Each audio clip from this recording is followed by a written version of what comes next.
My name is Rick Sperry. I'm the pastor's spouse here at the church. My family, we grew up, my brother and I are pastor's kids, and we grew up going to summer camps and camps. And I knew at that point that I really enjoyed music, that I liked music, that it was a calling on my life to do music.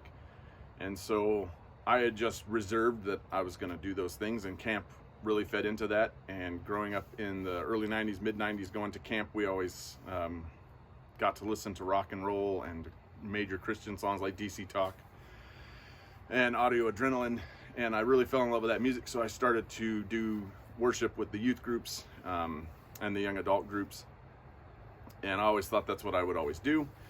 And then in the early 2000s, had an injury to where I had a chainsaw go through my left hand, and I thought I would never be able to play guitar again, and that really kind of frustrated me. And I was stuck and angry and frustrated with lots of things and with lots of people, and had a chance to go to a men's retreat at a camp. And so I reluctantly said yes, and went. And while there, one of the guys I knew as a youth was doing the worship, and got to talking with him, and he's like, "Let's pray over your hand, and the Lord's gonna heal you, and you're gonna be able to play music again." And I was frustrated and mad at him, and I didn't want to believe him, didn't want to trust him.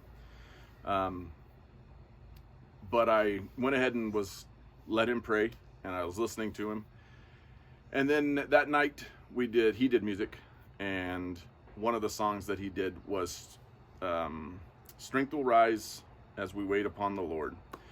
And back then it had just come out, and the newer version. And so something about that song, that strength will rise if we wait upon the Lord, really hit me, and it hit my heart and hit my spirit. And I just started to cry. And then after the service, I went up to him and I said, "If you could just show me how you played this one lick, I'm going to give it my best when I get home to keep practicing, because didn't have full use of my hand."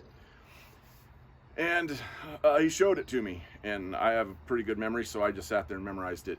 And I made it home. A friend of mine, Jordan, and we played and we played and we played, and I absolutely fell in love with that song. I now have memorized the song and the way that it goes, and it is what brought me back into playing music, is that camp experience, that worship experience, and that song in particular.